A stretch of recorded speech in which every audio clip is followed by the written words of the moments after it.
ลมไม่เก่าเนาะไม่เช้าลูกคนละกิจ ลม แปลง ลมเบิ่งกับลุงน่ะเด้อป้าแต๋วเด้อ โดย เรื่องคันใดนี่ โดย สำหรับ โดย ข้อยคิดว่าได้ โดย เพราะว่ามันหอมไปเฮ็ดเนี่ยคันใดขึ้นทางนี่แหละเอาให้แค่ช่วงมีงานคนมาหลายเฮาก็เชิญไปนั่งอยู่พุ่นก่อนแล้วจังลามมาพี่ ผู้นี้เด้เป็นผู้เห็น สร้างท่อนี่บ่ โดย ตัวนี้แหละต่อยเนาะนี่ตอกลักตอกนี่พอได้จับตัวนี้เนาะ แม่น มันก็พักเลยเนาะฮะ แม่นก็จะพวก มันก็กว้างเหรอคันใดบ้านนี่มันก็ทางขึ้นอีกครับเดี๋ยวนี้เฮาก็ใส่เฮาจากนี่มานะจากนี่หรือคันใดนี่หนาสำหรับข้อยคิดว่าล่ะ กัดไปอย่าให้เสีย มันล่ะมันสิเป็นแบบเวลาเฮารับแขกเฮาละเชิญครับพุทธอย่าลืมกดติดตามเพื่อเป็นกำลังใจให้ผมด้วยนะครับทุกคนขอบคุณมากๆครับโอ้โธ่นี่น้องเบิดกวาดเฮือนบาทนะเราขยันได้กินอิ่มแล้ว อยู่กับแบบโบนิ่งดูได้นะ อยู่บ้านพันเลี้ยงวัวเลี้ยงควายหรือพันเล่น แม่น เขาก็จะสิ เรือนชานทางเรือนป่าแต๋วเนี่ยครับนี่มันยาวแห้งพี่น้องจมูกเฮียนฮ่าโตยาวจมูกเฮียนเนาะบ่เวียงเรือนป้าแต๋วล่ะ เนาะป้าแต๋วยาวจมูกเฮียนหนูอ่ะเรือนเจ้าเนาะ มาจิขอขอบใจเจโอ้ยขอบใจเจเด้อมื้อนี้เพิ่นขอน้องเพชรกินเชิญทีมงานเพิ่นนั่นแล้วขอให้บุญคำนำสู่ได้เจเด้อให้เพิ่นเจ้าอยู่ดีมีแรงสุขภาพเข้มแข็งสาธุแซ่บกินลาบสิงกัน อิ่มแล้วเนาะ โดย อันนี้มันยังจะโก่งป่าว่าเวลาเขาสิให้เขาเอาผิด เป็นไง ตามๆมันเดียวมันจะเองจังหน่อยเพราะมันบ่อนไม่ต่อมาอีกเดียวป่าว่าแรงสิให้เขาใส่เป็นร่มให้เขาอันน่ะหาใหม่ นี่แต่ว่าให้ลูกเจ้านะตีอันนัดตีเส้นใส่เส้นไปถ้าว่าพอทำได้ล่ะโทรหาคอย โดย เพราะว่าคอยก็สิลมกับเพิ่นว่าสิเป็นไรต่อ แต๋วเป็นจะได้ประวัติคุยกันเรื่องไหน เรื่องเฮือนเพิ่นเห็นด อ๋ อ อก หรือว่าเรื่องลาบซีนอิ่มในได้ข่อยนะ บ่อีแล้วลาบสิว้าวเพิ่นเฮือนป้าแต๋วสะดอกยาวสมงเฮียนเบิ่งนี่ จังหวัดชาถูกคอยคนอยู่ดีมีแห้งให้มีสุขภาพแข็งมื้อนี้ขอน้องแพทย์ชื่อซีนมาบักหลายๆแซ่บซีนบักงาม เลยซีนสดๆเลยเนาะ โดยชดกินขักอะไร เลย ขอขอบใจเจขอให้มีสุขภาพเข้มแข็งมีอายุมันยืนมันยืนสาธุเด้อเจ เป็นจะได้ประวัติคะแนนครับแก แม่เบิ่งสังเกตเบิ่งเฮือนนี่แล้วเนาะป้าแต๋ว โดย เงาเนาะป้าเนาะ ยาวสมงเฮียน สมงเฮียนเงา เพื่อเข้าพาแล้วสีองตรงหมึกงามๆในบ้านนี่เนาะ เอ็นพาเขายังโอ้ยเงา คุณใส่เป็นลมนี่ก็นี่ใส่เป็นลมแรกก็คือไปหมดนึงเนาะนี่เป็นลมบ่ทันได้ใส่ อ่า ใส่เป็นดอกเป็นร่มก็คือกระทักเลย คอยเฮ็ดไปเนาะ โดย เป็นได้อันแฟนซื้อมาเฮ็ดปลาลมน่ะยังจักแพนน่ะ นั่นเลยฝากกับผู้ชายฝากกับบริเวณนี่ตลาดเลยเพื่อนเขาได้ฝากกับบริเวณนะบริเวณ นี่แพนอันนี้นี่นี่ เส้น เรือจุลี่บอกนะเอาไปรถตัวนี้นะเราเอานะเพราะว่า แพน แพนเครื่องบอกว่าซองแพนเห็นซองว่าเนี่ยมาเบิ่งซองมึง ไอ้นายเราตัดนั่นเลยดิผม แล้ว เราตัดเห็นอันตันประตูร้าน อ่า ใช่พอกตันประตูร้านทางลงนี่แหละพี่น้องเลยเนาะนี่แหละ โอ้ แกนลานโต๊ะ เอาไปตีทวานมันนะมาเอารถตัวนี้ฮะเพราะว่าจุลี่เป็นคนบอกเด้ โดย เอาไปตอกใส่ทวานด้านหน้ามันนะปะ แล้วก็จะสั่งเอาสีนี้เขามาให้มันให้มันคือกันกับทวานเด้ เนาะ โดย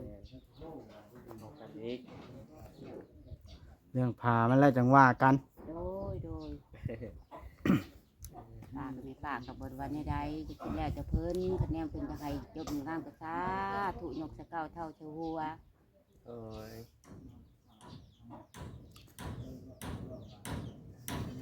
ป่ะไปเบิ่งป่ะไปแต่วป่ะไปเบิ่งเพื่อนข่อยอยากเบิ่งแบบเจ้าที่ออกแบบใดเนาะพอลูกแพทย์ แมนไปพากันไปเล่นเดี๋ยวพอแพทย์ทีม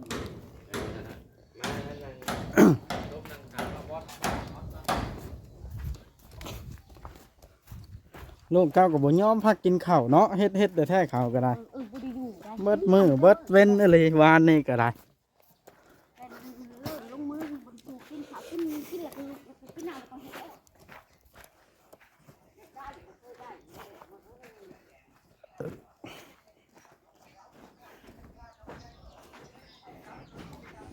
คันใดนี่โอ้ยยอมรับว่าหอมอะไร ไว้ให้เพิ่นแป้งให้ คันเจ้าเฮ็ดแบบนี้น่ะงามปะแต๋วเอ้ยปิดใส่ฮาวเบิดอันทางคันใดแล้วไปเฮ็ดคันใดนะหั่นนี่งามเหือนเจ้าน่ะ โดจังว่าแล้วเพิ่นแล้วก็จะขึ้น พิจารณาเบิ่งเด้อสำหรับข่อยเบิ่งมาเฮ็ดอยู่นี่นี่มันสิบ่คักบ่ได้บ่คือนะ โดย เฮ็ดบ่อนนี้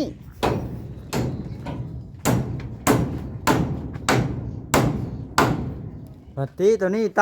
ำเพิ่นว่าก็ตัดออกใส่เส้นลงมานี้นี่เนาะ โดย ตั้งนี้สูงพ้นตัวตัดตัวนี้ออกหม่องเศษคันใดนี่นะ เวลาไปถึงนี่ อ่า ให้เพิ่นเอากระเบื้องนี่ออกกระเบื้องมาแพงช่องแพง เอาออกเฮ็ดหยังอ่ะน่ะ บ่ตั้งเส้นนี่เลย เออ ตั้งเส้นนี่เลยก็ได้ตรงนี้นี่ จักใหม่เนาะเนาะ ตัดอันนี้ออกเพราะว่าตั้งตัวนี้ใช่แล้วตอกขึ้นนี่เด้ โดย คอยว่าแล้วมันก็สิเป็นบ่อนฮับแขกมันสิเกิดยาวไปพุ่นมันก็สิคักแน่หั่นนะ โดย คอยว่าได้เลยมันขล้ำบ่เฮ็ดคันใดทั้งนี้ คาราบ่ได้คารา เพื่อนเจ้าน่ะมันสิงามมันเพราะว่าเขาใส่ฮาวจนชุดนี่นี่ แม่น เถื่อในอันอนาคตมีแผนการเพิ่นช่างสีมาให้ก็เป็นไปได้ได้ โดย อาจสิงามหุ่งตรงขึ้นมาอาจสิ บ่แพ้เฮือนประวรได้ความงามต่อไปดีบ่ได้ถ้าบุญเจ้ามีหว่า โดยจ้า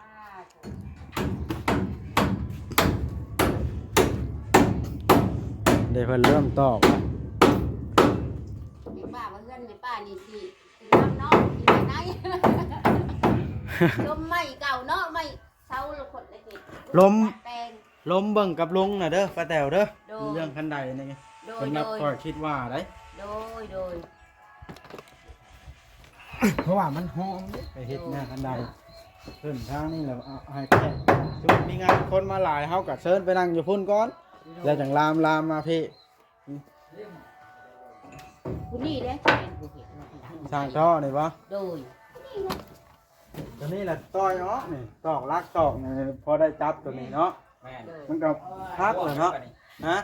แม่นเขาจะพวก มันก็กว้างล่ะคันใดบ้านนี่มันก็ทางขึ้นอีกครับเดี๋ยวนี้เฮาก็ใส่เฮา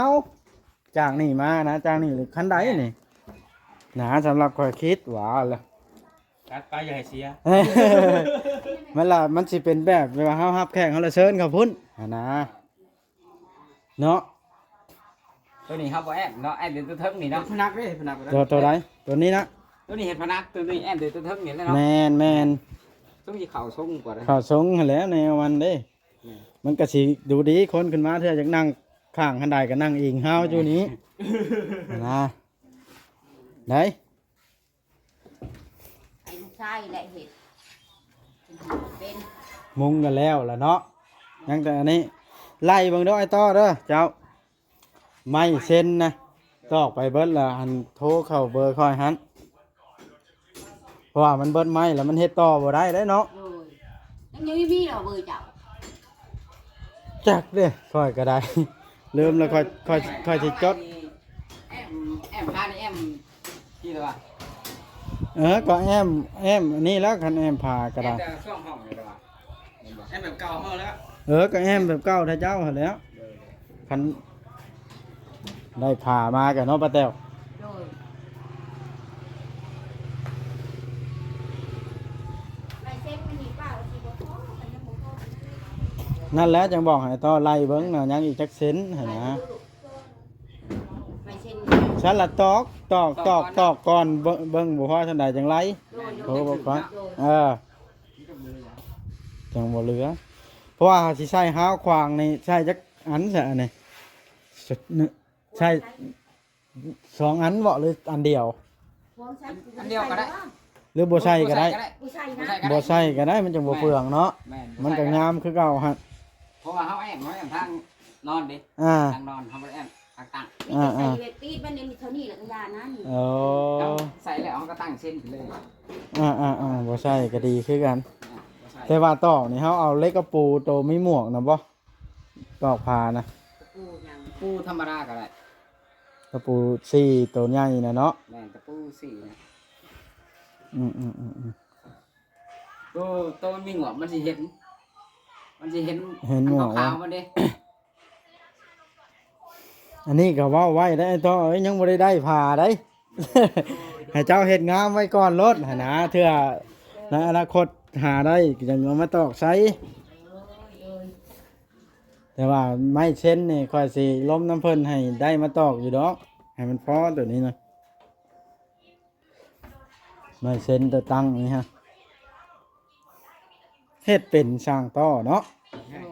มื้อนั้นเราเฮ็ดนี่เราออกแบบนี่ เพราะว่าเฮาสิใส่สาระให้มันเพียงกับตัวนี้เลยแหละ เออ ให้มันเพียงกับตัวนี้เลยนี่เป็นสากไปเลย มันก็งามแหล้วเนาะ แม่น แม่นได้ละ มันจังบ่พ้น แต่ว่าคันใดนี่ค่อยอยากออกความคิดเห็นให้น้อยหนึงแต่ว่าสิเอาหรือบ่เอาก็แล้วแต่เจ้าเด้อตัวนั้นนะ เอาหั่นแหละตามเจ้าบอกหั่นแหละอ เพราะว่า ตมจ้หั่นแหละ ค่อยอยากให้มันงามหั่นนะ โดย เอาตามเจ้าบอกหั่นแหละเฮ็ดทั้งนี้เฮาหั่นใด บ่อนนั้นก็มางออกให้มันกว้างก็เฮ็ดอีกเพื่อเฮ็ดสองทางเขาทางคนขึ้นก็ได้เนาะ เด้อ เพราะว่าผู้ขึ้นทางนั้นแน่ผู้ทางนี้แน่เถื่อคนนั่งยันย่างผ่านหน้าผ่านตากันเป็นเฮ็ดบ่อนเดียวหั่นนะ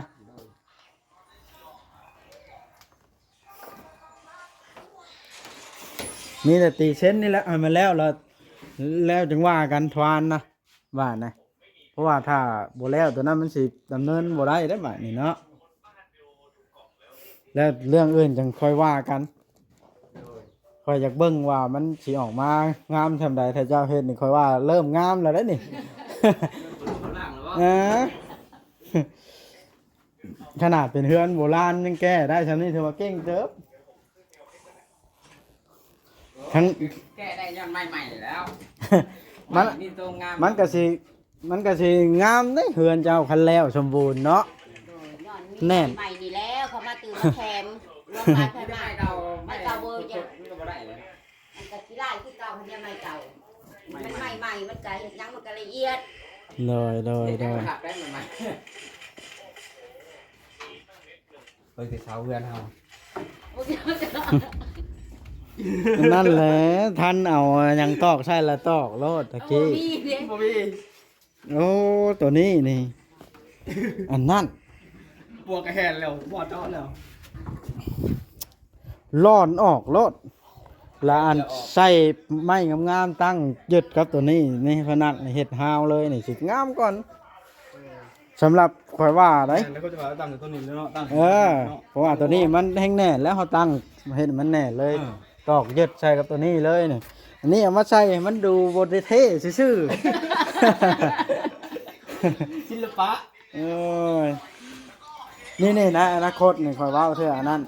มั่างออกตัวนี้นะเห็ดขนาดคือการเบิดนี่ตัว ก็บ้านออก ละอันนี้ก็มั่างออกให้มันกว้างนี่จนสิบลมคนซ้ำหูหนู แต่เห็ดแนวใดมันสิอยู่ตะกี้เนาะ โอ้ย นั่นแหละมันจะอยู่กันหมากันแมวเบิ่งน่ะเพื่อบ่ให้มาขึ้น ตะกี้คันได้กันคันได้เลยคันได้กัน แต่ก่อนนะปฏิตัวนั้นตั้มเนาะ ได้คันได้เลยดีกว่า ทางต้อเข้าใจอยู่บ่วิธีเฮ็ดคันใดตัวนั้นนะคอยเว้านะ เข้าใจอยู่ คันตาตัวนั้นออกมันก็สิบ่ตั้มเนาะก็สิปกติว่ามันได้ตั้งเส้นขึ้นจนคุ้งได้สมมุติว่าย่านมันบ่แน่นนะ มีแต่ตัดตัวนี้ออกเลย ตัดตัวนี้ออกตั้งเช้าสิตัวนี้ดีนะ ตั้งเพื่อเขายึดตอกตัวนี้ได้หนึ่งเนาะมันก็แน่นแหละมานี่ก็โล่งไปดูขึ้นขึ้นได้บ้าน มันจะสิบพวกเลย พักอีกนะเพื่อนมันก็สิดูดีขึ้นมาแล้วคนขึ้นมามันเขาก็สิได้ชมได้ว่าผ่าสมุดผ่ากันเรือนหลังนี่คือได้เรือนงามแท้ขอดว่า แม่ ขนาดคนขึ้นมาคนสิย่างเลาะเบิ่งโค้งบนพุ่นนี่เนาะ โดย ก็ได้เอา โดย เอาเฮ็ดเวียกรถช่างต่อเจ้าฮะเพราะว่าค่อยก็ได้ไปความคิดเห็นน้ำเล็กน้อย โดย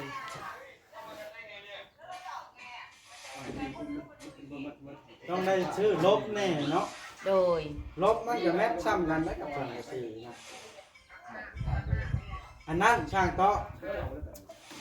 เจ้าแห่มันตัวช่างกระสีที่มันอันนั้นใช่บ่ได้บ่ลบมันนะคอยว่าได้เพราะว่าคอยเคยเฮ็ดไปตะกี้นะแห้งเลยขึ้นไปยิบใส่แล้วก็ยิบใส่ตัวนี้มันก็งามคือกันนะเจ้าเข้าใจบ่ช่างต่อเขายิบใส่ไม้เส้นแน่แล้วเขามายิบใส่ตัวนี้แน่มันก็แน่นแหละเขาสิเอาจักร้อนก็ได้เอาซองร้อนน่ะสมมุติว่า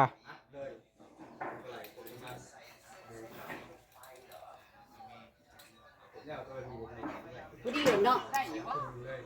ฮะ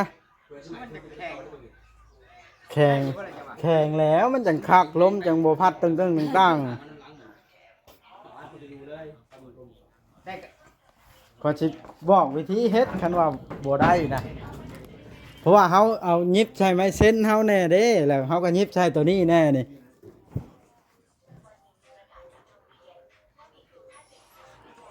ได้เอาตัวนั้นละช่างต่อกันมันก็งามเป็นสีเดียวกันกับหลังคากับสิต้องเนาะป้าแต๋วเนาะได้เดี๋ยวค่อยสิออกแบบให้ตัวน่ะเห็ดแนวมันแน่นเด้ติดบานเด้ไผติดเป็นนะติดเป็นบ่ เป็นเครื่องมือปลูกหมด แล้วว่าบ่เป็นข่อยสิได้หาสร้างมาติดให้สิครับ หาสร้างก็ค่อยนี่แหละสิติด เพราะว่ามันบ่มีเงินจ้างผู้อื่นเด้เฮ็ดเอาเอง ก็เป็น โอ้กันงานก็สิออกมาละเอียดแต่เจ้าเน่งเพียกคักแน่แบบนี้เนาะ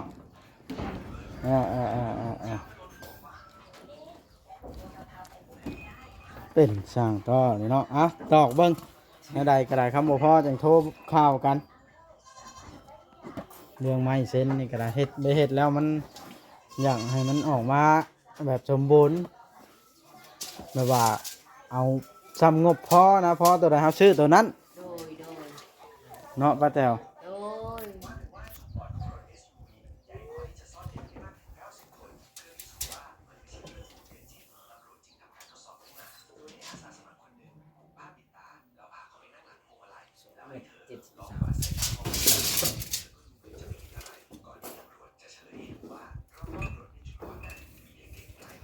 ก่อนสิได้จบคลิปแล้วสป้าแต๋วมีแต่ว่าให้ป้าแต๋ว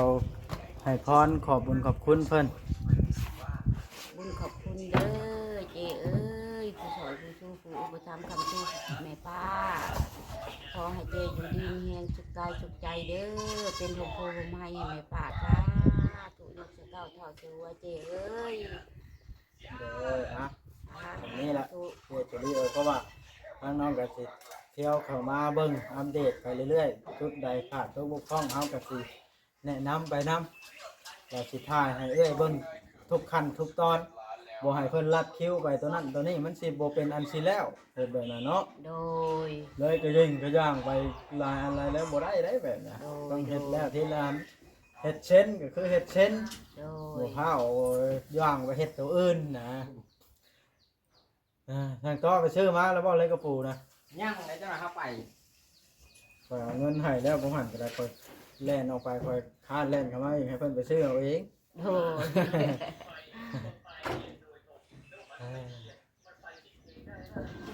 โอเคคลิปนี้ก็ได้สิได้ขอจบคลิปลงซำนี้เด้อมีแต่ว่ามือหน้ามือในพุ่นล่ะจังสิเข้ามาเบิ่งเข้ามาเบิ่งนี่ยันแล้วก็บ่จักนี่ติเซ็นนี่เพราะว่าลูกเราบ่ได้พักเทื่อ บ่ได้พักกินข้าวแล้วก็เฮ็ดโลด เฮ็ดเป็น แต่ เฮ็ด เช้า ต่าง โด ต่อยเนาะ อยากได้จังหวัดเจซอยจะมีสร้างชาให้กระชาถูกขอให้บุญคำนำชูขอให้เงินไหลนองทองไหลมาเงินดอลลาร์ไหลเข้ากระเป๋าผลขอให้เป็นโฮมโพมให้ในป่าในคานวานเนี่ยซอยยกสะเก้าเท่าเสว่าจ้า เด้อ สิ่งศักดิ์สิทธิ์ทั้งหลายก็ขอไปคุ้มครองเจให้ขอให้เจอายุมันยืน เฮ้ทั้งบอกว่าเองก็ขอบใจเอื้อยหลายๆเด้อที่มอบหน้าที่ภารกิจนี้ให้ได้อันมีความเต็มในภายเนาะ โด จะได้ ย ก็ขอให้เอื้อยร่ำรวยอยู่ดีมีแห้งเด้อความเจ็บจะได้ความไข่จะมีเด้อเอื้อยเด้อ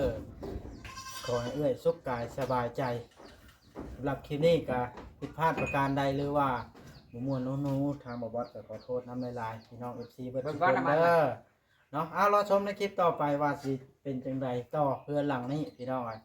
จังใดก็ได้เนาะเอาโอเคบ๊ายบาย นี่ปะแล้วไปกัน